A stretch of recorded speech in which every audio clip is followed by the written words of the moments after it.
logically. Timothy McVeigh is supposed to have been about to blow away 168 people. And he asks for directions to the Murrah building a few minutes before. After he's supposed to have blown away 168 people, he's stopped by a cop on the freeway for a traffic offense. He has a gun. And he goes quietly to the police station. Come on. And if you look at what some of the other background to the stuff that I've been researching and been writing about, there is a guy who comes up in mind control research, turning people into human robots. Right, I've heard about that. And that's a guy at the University of California called Louis Jolyon West. Louis Jolyon West goes right back into the 60s as a mind controller for the CIA. He was involved in the Jonestown situation, which was a CIA mind control experiment. Totally mind control. Sure. Now, when Patty Hearst came out of the Symbionese Liberation Army, who gave her a mental examination? Whatever that's symbolic for. Louis Jolyon West. And who gave a mental examination to Timothy McVeigh when he went into captivity? Let me guess. Louis Jolyon West. And we had this farce of a trial, which must have been the shortest defense case in legal history for someone facing the death penalty. And then you look at what some of the parents who lost children in Oklahoma did. Right. They Very sad. didn't buy the official line, and they've established that the official version of events, which was that McVeigh and his right-wing extremists wanted to make a protest on April the 19th, 1995, against Waco, which happened on April the 19th, 1993, right, because the people responsible for Waco, the Bureau of Alcohol, Tobacco and Firearms, had an office in the Murrah building, and that was supposed to be the reason for the bomb. Well, these parents have established that when the bomb went off, not one member of the Bureau of Alcohol, Tobacco and Firearms was in the building, not one of their children was in the nursery, but they were in full combat gear around the building an hour before the bomb went off. Now, this is what we're not being told, and it's a massive problem reaction solution by some very, very sick people who we've given control of this earth to. The people reacting to events they see on television is that there's no research done behind that. Exactly. And so people are reacting, and that gives the government the opportunity to say, we're going to handle your problem. Exactly. Let's make more laws that take away more freedoms. Precisely how it works. But I don't think people understand that their freedoms are being taken away. Well, they need to understand they're demanding that they've been taken away, which is, I'm sure there's people on Mars looking down going, oh my goodness me. And I want to touch on that when we come back from this important message, so don't go away, folks. Stay with us. Hi, welcome back to the Rose Columbus Show and the issues of the day. We're talking to David Icke, author and researcher. We're touching on the Oklahoma bombing, and right now I want to talk to David about Waco.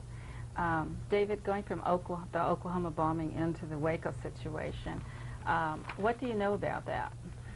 No, if you really looked at the situation deeply, you can make a very good case for the fact that tax is not necessary.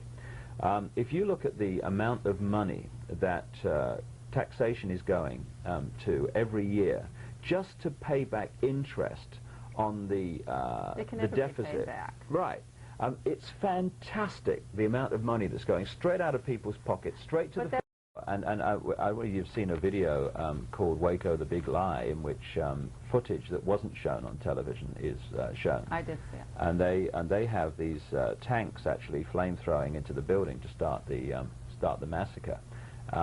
But they say that it was to save the children because of child abuse. How can you save the children if you're burning up the children? Exactly. And as someone said to me, if they're so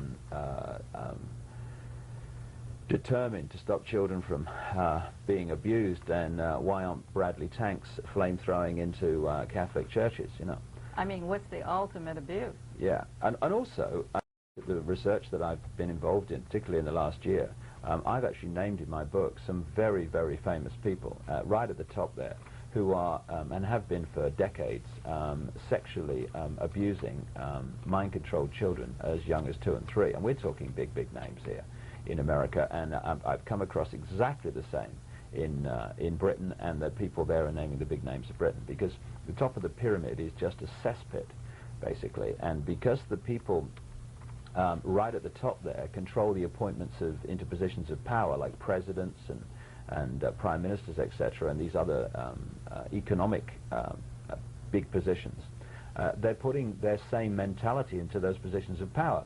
Right. So at the top of the pyramid, the ratio of what you might call satanic child ritual abusers and etc. is far, far greater than it is in the general population. Well, actually, than it's being exposed, because Absolutely. you don't see those stories in the media of satanic rituals, and if they are, they are suddenly quashed anyway. Well, it's absolutely. The thing that stunned me, Rose, to be honest, is not that it's happening. Nothing surprises me, but the scale of it and how rampant it is, Yes, and the names involved. You know, and a lot of it goes.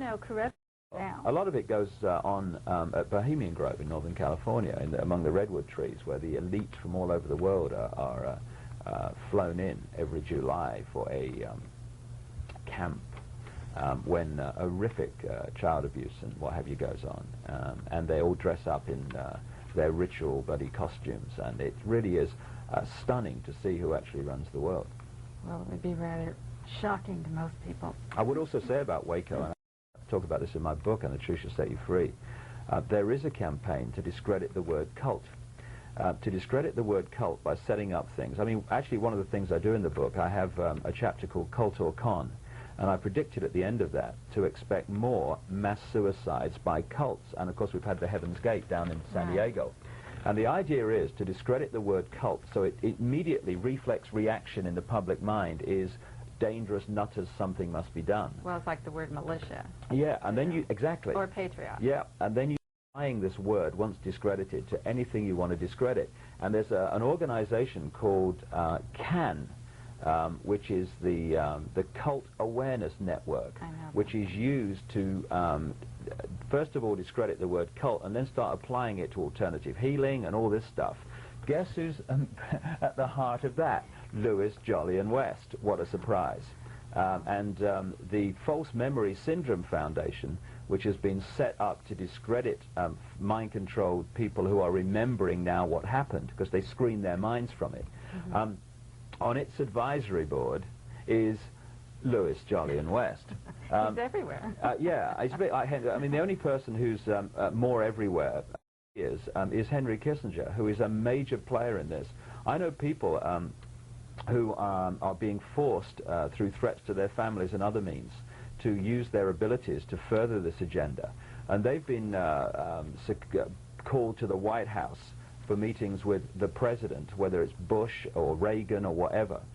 This is, 10 years and more, up to the present day with Clinton, after Henry Kissinger was supposed to have been in government as National Security Advisor and Secretary of State to Nixon.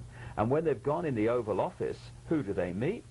The president and Henry Kissinger to this day. And Kissinger is calling the shots, not the president. Now, people need to know this. That is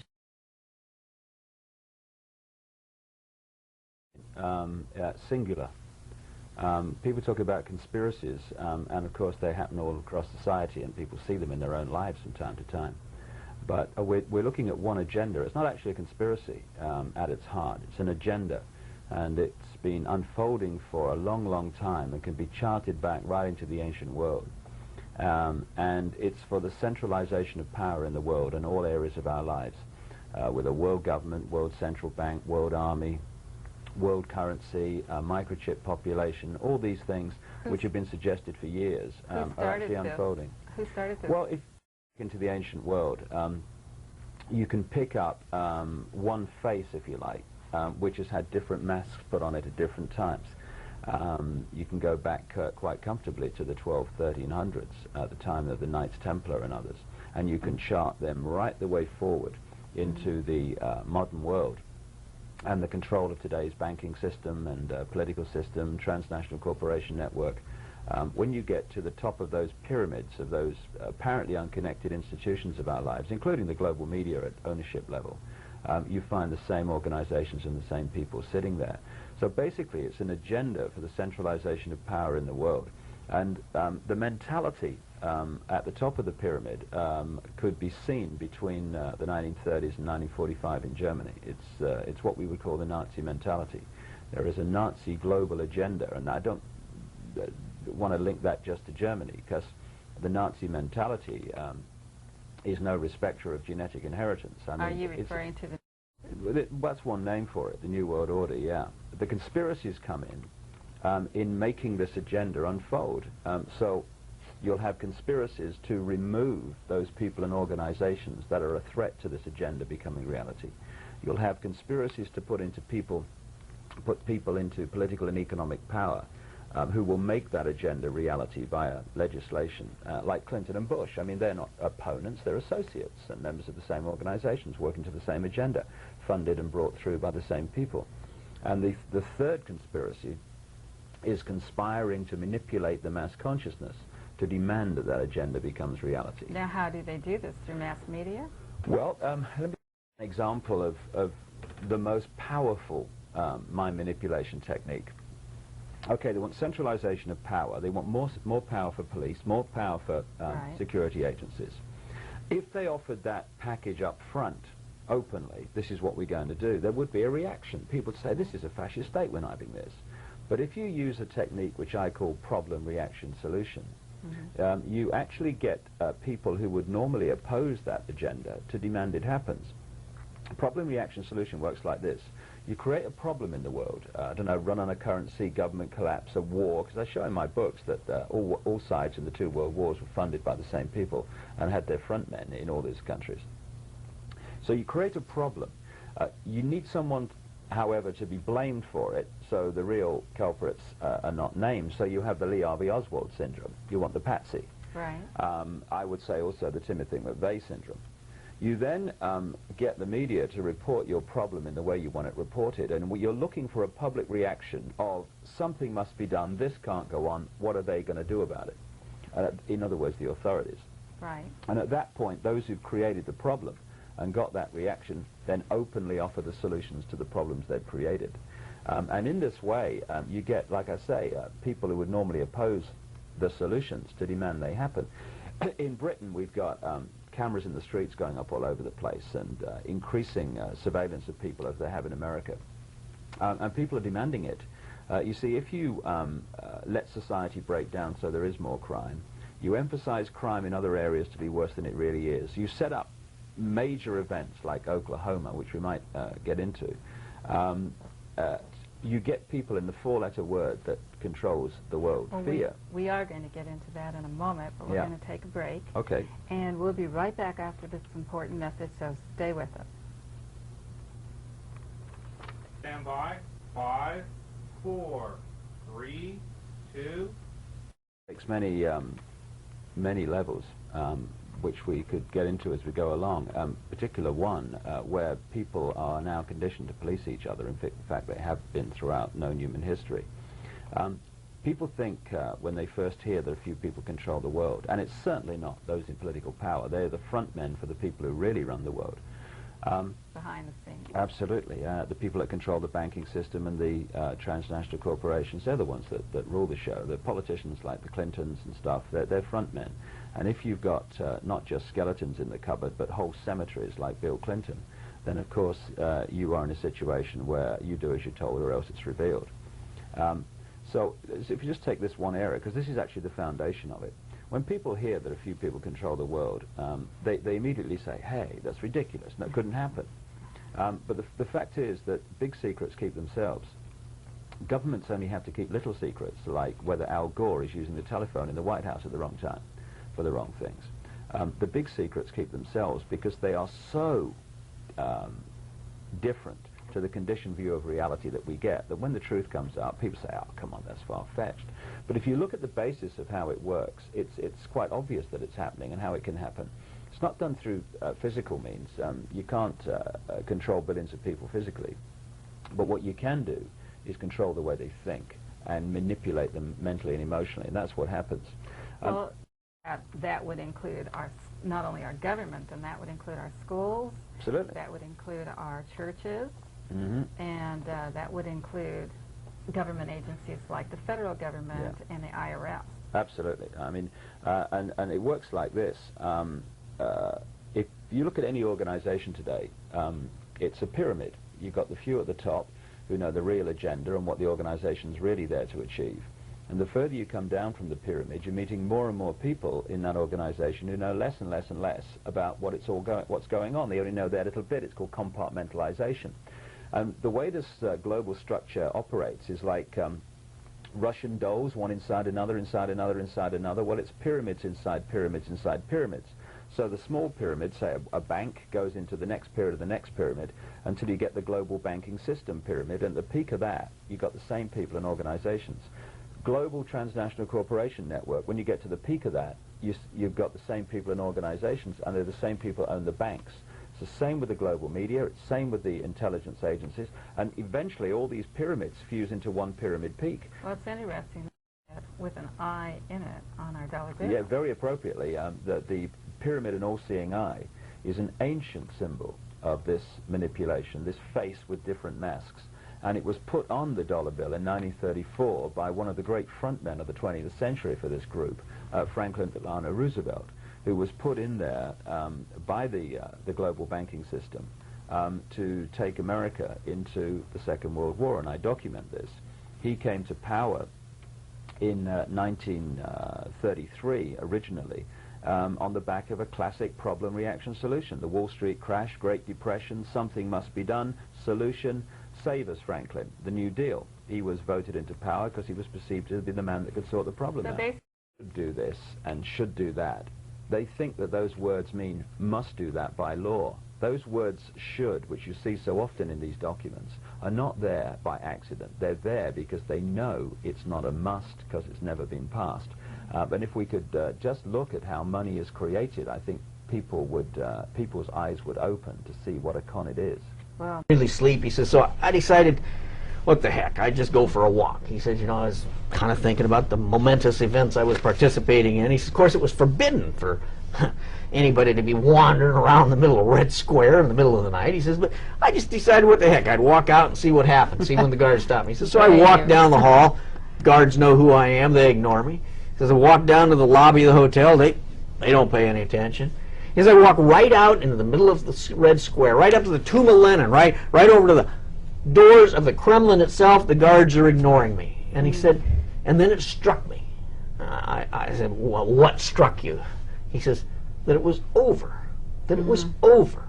The Cold War was over. Russia was defeated. He said, we had beat them, his exact words, we had beat the bastards. He said, after 30 years of dedicating my life to fighting communism, mostly in the Cold War, we had won. And he said, and then something else struck me. and what was that? He said, that was that this walk in the absolute middle of the night, in the middle of Red Square, with absolutely nobody caring or paying attention, was the only victory parade I and all the other people in the Cold War were ever going to have. We weren't going to have the ticker tapes down Madison Avenue or anything. He said it was going to be my private victory parade. And I said, well, Bill, that's all a wonderful story, but what the heck does it have to do with what? He says, well, what I guess I'm trying to tell you is sometimes there are forces too powerful and too evil and too controlled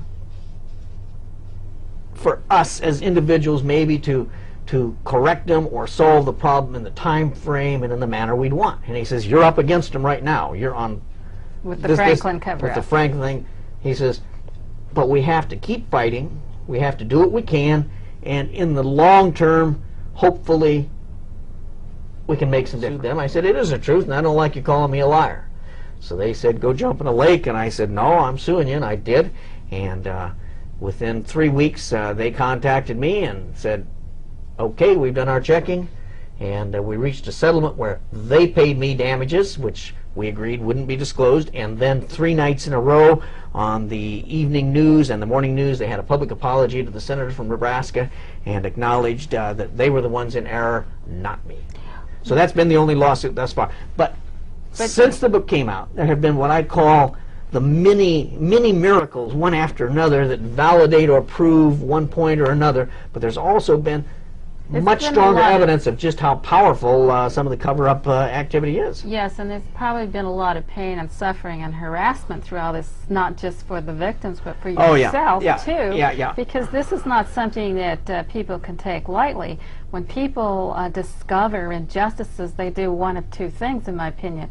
They either walk away, or they stand up with integrity and courage and get on the front line with their life and their family's life at stake, and they fight back. And once you start to expose, there has to be some powerful people that don't like Let what me you're give you a doing. sample of how powerful. If you will go back and look at all the TV guides for the United States of America for, I think it's May 3rd or May 4th, maybe 1993 or 4, whenever the year was, a British TV station that does the programs for something called Discovery Channel. Anyway, they were contracted to do a story on this after they read the book. They spent about $500,000 putting together a thing called Conspiracy of Silence, in which they documented the book and went way beyond. In fact, one of the key institutions in the book, Boys Town, Right. Boys Town of Nebraska, probably one of the greatest institutions in America in terms of some of the wonderful things it's done, but which in this case had been corrupted in certain areas, and the children from there, some of the children have been used as victims by Pedophiles. and even by some of the priests. That was the focus of this special Discovery Channel program that this British television company that does these things for Discovery Channel had done. Even though you will see, if you go back and look in your TV guides, this program advertised for this particular date all across the United States, I will tell you something else. What's that? It never ever showed. At the I last believe minute, that. it was kept off. A copy, a pirated copy of that, and who knows, it may make it onto the internet or somewhere one of these days. Well, you never know. Senior Hupp. Monsignor Hupp, after the book came out, called and sought a personal appointment with me, and he insisted that I bring witnesses, and he was bringing witnesses. My belief was we were going to have a confrontation, and he was going to try to discredit me in the book, and so on and so forth.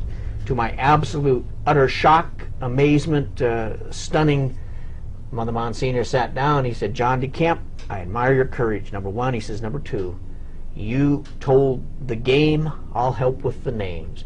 And from there on, he became my best supporter in terms of trying to get the story told, expose some horrible things that even I was stunned with. He had been to the bishop and been rebuffed earlier. As he said, a lot of this he suspected was going on, tried to get some things done about it, but he says, "I will admit I was like the wife who's the last to know," or whatever. Anyway, shortly thereafter, he was forced to leave Boys Town. That was a national story at the time, and of course he's no longer there. He lives in retirement now. But it's like I say, the mini miracle. Some of the least likely people come forward finally when they have an indication that somebody's ready to do something. They will step into the breach. Senator, Here's a God man. works in mysterious ways. God bless him. Anyway, here was a man, the Monsignor Hupp, who delegate, appointed by the president, delegate to the United Nations, written 2 best-selling books, probably one of America's most notable individuals as head of Boys Town, and yet he was the one coming forward and helping me after the book came back out and trying to force some action. The story. Why don't you tell us about Alicia Jean Owen? Alicia Owen is a little girl. Not so little anymore. It's been, what, 7, 8 years over this period of time. She's in prison. Why? She's 20, 24, 25 now. She was the one who wouldn't back down and was identifying one after another individuals where she had been at parties. She had claimed that, yes, she was a drug courier, as I say, the whole works, and she claimed that she, the police chief of Omaha at the time, a man named Robert Wadman, she claimed, as is clearly documented with records and everything else in the book, that she was his little toy from the age of about, what, 13, 14, and when she wouldn't back down in her story, and by the way, she didn't go out trying to push her story on anybody. She was contacted by this investigator, Caradori, and he said, "We've already identified and have a lot of the information. Unless you tell us the truth of what happened, you know, you're subject to felony charges for covering up." So she poured out her whole story, underwent polygraph examinations and everything else. Other kids came and supported and verified, as I say. But when all was said and done, she was charged with lying before the grand jury for having told the story. She then had about a 30-day trial. I guess you'd call it a trial. I use the word loosely. Was convicted of perjury, sentenced to jail. Hi, welcome to Rose Colombo's Issues of the Day. There's a statement made by H.L. Mencken. He said, one can never underestimate the intelligence of the American public. If you can buy into Clinton, if you actually think that 89% of us buy what his rap, I mean, you got to be crazy. Obviously, that is not the case. We know that that is not the case. I mean, I've gone out and I've polled people, and you know, it's like 70–80% are against him. But yet you see on the manufactured polls, the Council on Foreign Relations polls, and I don't know whether they're taken in you know, the men's room of some strange place over on West Hollywood, or they're taken in a NOW meeting of the National Organization of Women. But these polls are cooked, they're smoked. Well, before he was elected to president, to the office of the president, he made a comment and said that he would not increase taxes for the middle-class American people. But after he was elected, he said he would have to increase their taxes. And the first thing, you know, the American people gets it like this, right? But the media keeps reporting that everything is fine it's and dandy. It's a managed media. ABC, NBC, CBS, CNN, all controlled by members of the Council on Foreign Relations. The CNN, Jane Fonda's network. And she said, if you knew what communism was, you'd be down on your knees and pray for it. Well, the only people that are down on their knees are the White House interns. The people that are down on their knees are these poor people who have no power to do anything about what's happening. They're the ones who are going to be down on their knees. We have the power to change it around. I take an incident here. We're going to Costco. The Communist Overseas Shipping Company. This is part of the People Liberation's Army. They brought in containers linked to the arms. Linked to the arms that are going in for street revolutionaries in this country. Okay, we're talking about 2,000 AK-47s going for a black-white racial confrontation situation, which is supposed to occur somewhere down the line. Well, which really is frightening. Because also in the media, you keep hearing about we've got to get different ethnicities out of this country because they're invading this country, they're destroying it. I do not believe that it's the little people that are destroying this country. I think we need to take a look at the people at the top. Well, they're talking about population control. They're talking about reducing the population of the planet by 1,250,000,000. Right. 1,250,000,000 by the end of the century, by the millennium, by the millennium 2000. That really is and how are you going to do that? By creating a white-black racial confrontation situation, by getting the blacks into prison where they can be used for slave labor, for the privatization of the prisons program. They are then allowed to be employed, just like they are in communist China. 7,668 death camps, 23 million incarcerated, attrition rate of 25%, 5,750,000 people die annually. And the President of the United States is whining and dining with them. He's whining and dining with the Jeffrey Dahmers of the world, where they use unborn fetuses, babies, for food, for health food. They are cannibals. Well, in China, and the President is dealing with cannibals. In China, they deemed it a delicacy to eat a fetus of a baby. Right. I mean, I take a look at here. Which which is just so unbelievable. And here's a story. To anybody that has any morality at all. It's not just unbelievable. Here it is, a grim organ harvest. China has been executing prisoners to use their organs. They say, well, we need, an organ for a 6-year-old child. Let's see. Well, let's execute one. They blow his brains out. They take the child down. They blow out the child's brains. Then they harvest the parts to bring over here to sell. And Americans are going to stores and buying things made in communist China. No wonder, we are being, shafted. It's trade or treason. I mean, go to... Aren't you the one who was at the Long Beach port when they were going to sell our Long Beach port to the communists? Well, yes, and here, the Chinese Navy was welcomed into San Diego. The USS John Paul Jones was flying the communist flag, the flag of the butchers of Beijing. That's insane. I protested that because the Chinese have actually threatened to blow Los Angeles off the face of the earth. Why would they do that? Why would these guys down there welcome them with the communists and China and American flags? Because they're thinking of bringing about a new world order. They're thinking about putting forth a second Pearl Harbor. Well, according to the Chinese, they administrators, they believe that America and China need to be, communist China need to be married. Well, yes, I mean, they're one world order. Trade or treason. I was down here. We were out there protesting against the Port Commission's giving, and that's what it was, giving the communist port, I mean the American port to the communist Chinese to set up a long beachhead on American soil, to set up a second Pearl Harbor. We had 800 people. We protested. I went back before the Port Commission and protested, and before the city council and protested, before the administrator from San Diego and protested. Each time we did that. We then had 8 bills introduced to the Congress of the United States, 8, all of which were passed by an 85 to 90% plurality, meaning that we can beat them if we collectively get together and defy this treason. Speaking of collectivism, I'd like to touch on that too when we come back, but I want to break first. Hi, welcome to Rose Colombo's Issues of the Day. That in 1993, President Clinton was on the air, and some people were asking him, what are you going to do about the thousands of jobless people? Because the funding for the Defense Department was cut back and thousands of people lost their jobs. And his reply was, well, you need to get involved in your communities into job training.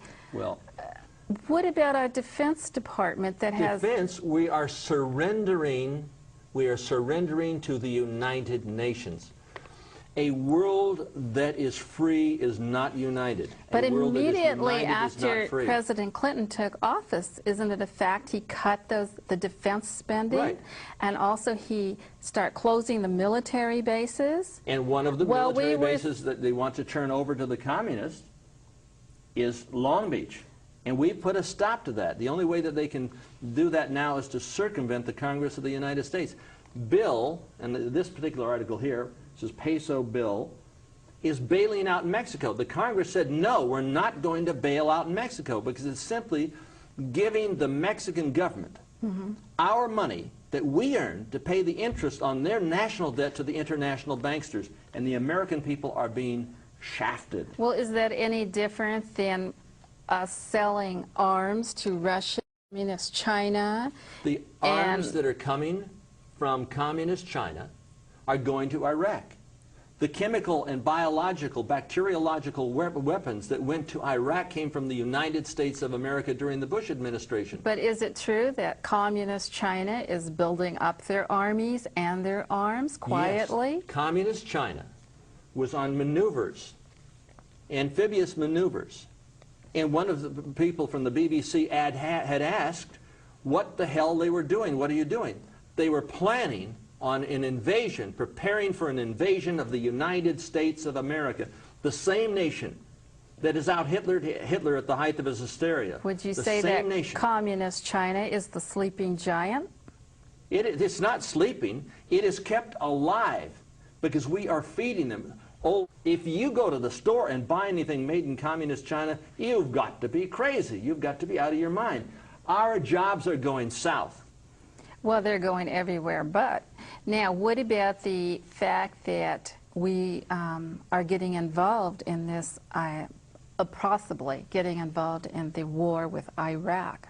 Why are we getting involved with the war in Iraq? We'd have to be nuts. You'd have to be crazy to buy into this, to sacrifice our men, our women, our nation, and to allow them to have an opportunity, to bring in bacteriological weaponry, chemical weaponry, biological weapons, and they would put on the same roofs as the ATF did when they blew up, or those people, or agents of the government, agents of this administration, blew up the Oklahoma building. How do you know that? I've got tapes from eyewitnesses. Jane Graham is one of them, where she says that she's in the building, one of the many witnesses. Testimony has never been allowed. Where she heard like a thump noise and the building was shaking. She said, it's an earthquake. They got underneath the desk. About 8 seconds later, the building went down. The building went down from the explosion that was internal. The government has denied this. Lee Harvey McVeigh was a fall guy, just like Lee Harvey Oswald. General Benton Parton says there was 2 separate, distinct explosions. It's on the seismograph at the University of Oklahoma, the U.S. Geological Survey. Well, why has this Oklahoma bombing been kept so quiet? I mean, compared to other things that happened in this country, like, for example, the nanny. Okay, compared to the nanny case, as compared to the Oklahoma bombing, the nanny case got worldwide publicity. People were up in arms all around the world. Because the media is manipulated. It's like heard very little about the Oklahoma bombing. This woman, Jane Graham, saw a group of people in there. She said GSA people. What are cords, GSA people? Well, this is government people. Okay. And they had some sort of like plastic, like big bars of plastic, explosives that they were putting up. And she said when she came up, they took it and put it in the car. And these guys were arguing back and forth about something. She identified them across from the Oklahoma building in another tape called the Oklahoma Cover-Up, which is put out by Jerry Longsbaugh. This tape is extremely important. Her testimony hasn't been used. General Parton's testimony that you can't have an asymmetrical Chinese. He's whining and dining him. He's in bed with them, for God's sakes. I don't know whether literally, but certainly figuratively. In the Lincoln bedroom? Yeah, in the Lincoln bedroom. Just joking. Man held for thoughts. In communist China, you're arrested for having independent thoughts, and yet the President of the United States is bringing over this guy here, Jiang, with a 3-corner, patriot hat. Well, speaking of independent thoughts, trying to make this guy into some sort of patriot, for God's sakes. But after murdering on that 60 line million people. of independent thoughts, where did the term political correctness come from? Because being politically correct you would not means have an independent you don't mind. have any mind. Exactly. You're a mindless drone. You're a piece of mush molded by the media. But people, you're never, ever, ever to think for yourself. Hi, welcome to Rose Colombo's Issues of the Day. No, but and you get. I want to talk. I heard it's very entertaining. The Oklahoma situation. Here is a guarded facility, Camp Gruber in eastern Oklahoma, prior to the Oklahoma bomb blast. Right? 10-foot security fence goes up around this little compound. They have over here some fuel oil areas, fuel tanks. It looks like they've mixed something that looks like, ammonium nitrate with fuel oil. It's all over the ground. They've got Humvees in it. And then they've got a security fence within a security fence in an obscure, little, out-of-the-way camp, military camp. By the way, the head of the overseer for all of the United States military is a draft dodger, dope smoker, and his name is President Clinton. In this facility is a Ryder truck. Right. Like the Ryder truck that went over and was supposed to Oklahoma, Murrah building. And the commandant of this particular camp said, "Oh, we don't have any Ryder trucks. What? I mean, here's the picture. It's proof positive. I want to see one of these things that's about 8 by 12 feet on a Ryder truck, paraded up and down the streets in Oklahoma City, because 85 to 90% of the people there in Oklahoma City aren't buying into this particular story. They're not swallowing it like the President of the United States wants you to swallow it. Okay, so a lot of your opinions are very strong and very, very... Rose, I know what you're going to this picture say. is not an opinion. This picture is fact. We don't deal in simply opinions. We have to deal in facts. Right. And the fact is that this man is guilty of high treason and should be in jail for the rest of his life. Okay, now your facts and your comments... In my opinion. Okay. And your facts and your comments and all of your documentation, okay, why do you believe that the American people then voted for him and put him back into office? Well, listen, the Republican Party, and I mean this, the Republican Party, those who control the RNC, elected Bill Clinton. I mean, if you put in somebody like Bush against Clinton, who is, you know, he's half dead anyhow, and then you put in somebody who's about 3/4 dead, I mean, talking about Dole, you are guaranteeing that Clinton is going to be elected. Well, that brings me back it's to a the point selection that... rather than election. We have a one. Don't forget it. That brings me back to the point that a lot of male talk show hosts are saying that the women in this country voted for President Clinton because he was handsome. I want to say, as a woman, that I believe that the American women are extremely intelligent and that they are concerned about the issues such as child care, such as their children going to war, such as welfare and all the other issues, education, and that they contribute a lot to this country. And I do not believe that the women put their mark on a presidential ballot or any other ballot because they think someone is handsome. I think that they're much more intelligent than that. I don't think so. And I have to say that. Listen, I hate to sound like a chauvinist. You but are. I mean, sure, I'm a chauvinist, but I'm telling you that most of the American women that I talk to are not that disfavorable with Adolf Clinton. They think, you know, Adolf Clinton, or Comrade Clinton, or whatever you want to call him, that Clinton the insane is okay. He's handled, you know, the economy isn't all that bad, but I don't believe the figures. They have cooked the figures. It's, you know, it's like cooking the books. You know, you're Well, okay, so now we've already documented that you're a male chauvinist, so we'll skip that point now about the women voting for him because he's handsome and not on the issues. Now, which of course I don't agree with. So, putting all that aside, what would you say? How would the people? How can the people stop all of this craziness? We can use videotapes. We can use cable access.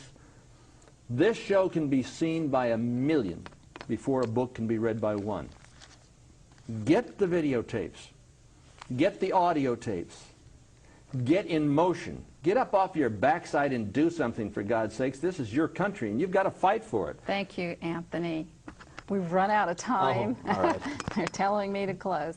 So, on that note, be sure to read, be sure to listen, and be sure to tune in to Rose Colombo's Issues of the Day. And remember, injustices can happen to you, and they can happen to me. But together, we can make a positive difference. Remember that you are not alone. So until we talk again, this is the Rose saying, stay healthy, stay happy, and God bless. Bye.